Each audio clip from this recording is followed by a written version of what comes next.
This is Newcap News with Nerman Esau. Good evening. The victim of a house fire in the RM of Meadow Lake has been identified.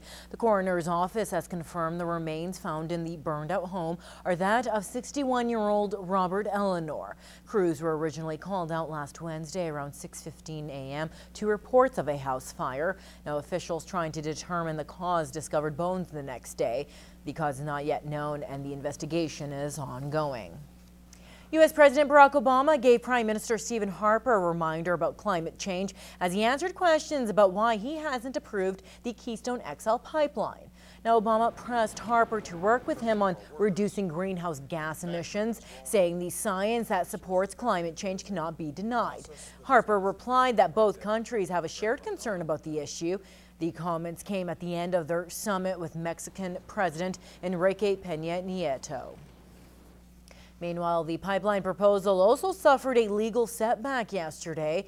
A Nebraska judge struck down a law that would have forced landowners in the state to allow the pipeline through their property unless a higher court reinstates the law.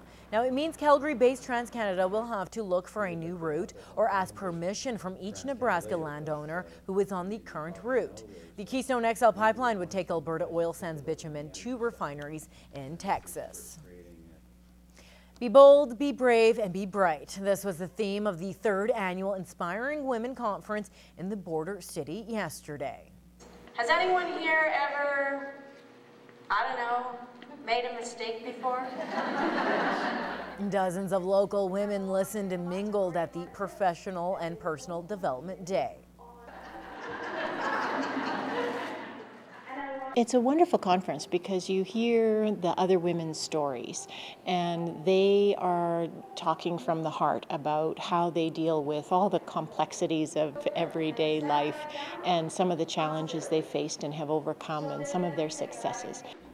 This organizer says there isn't any other event like this in the border city, discussing what being a woman is in today's society. We hope it's an opportunity for women to come together, be inspired, empowered, enthused, energized, all those types of things to lead their best life.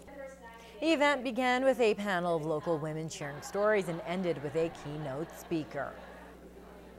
The annual Multiple Sclerosis Walk in the border city brings in hundreds of walkers every year, raising hundreds of thousands of dollars for MS research and programming. And the local MS Society hopes that trend will continue this year. At the Society's donor and volunteer breakfast today, the group officially launched its 2014 campaign. And as Bart Petiasek reports, this year's fundraiser has a few new additions. MS has become my life, but MS does not control my life. Gail Taylor told a story about her struggles with multiple sclerosis to a room full of MS Society donors and supporters. A special breakfast presentation was a chance to show those who have supported the society over the years just where the dollars go to. And being diagnosed in 2007, Taylor now volunteers at the society, helping others who are in her situation. If I can tell my story and let people know that it's not a death sentence, it is, you know, and grab the bull by the horns and live your life to the fullest. The annual MS Walk is the signature fundraising event for the local society and supports local programs and services for people living with the neurological disease. Last year, 45 teams took part, bringing in more than 400 participants. We came off another record-breaking year for the walk last year, raising $184,000. So we're setting our sights even higher for this year, aiming for $190,000, but it would be phenomenal to hit that $200,000 mark.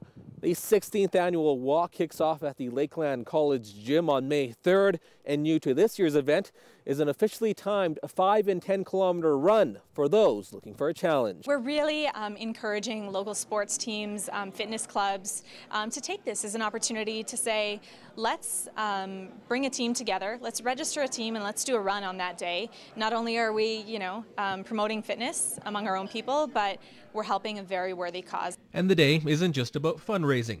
Taylor says it's also a chance for those suffering with MS to get involved with the society. There's still that feeling for some people is they don't want people to let them know. They don't want anybody to know they have MS.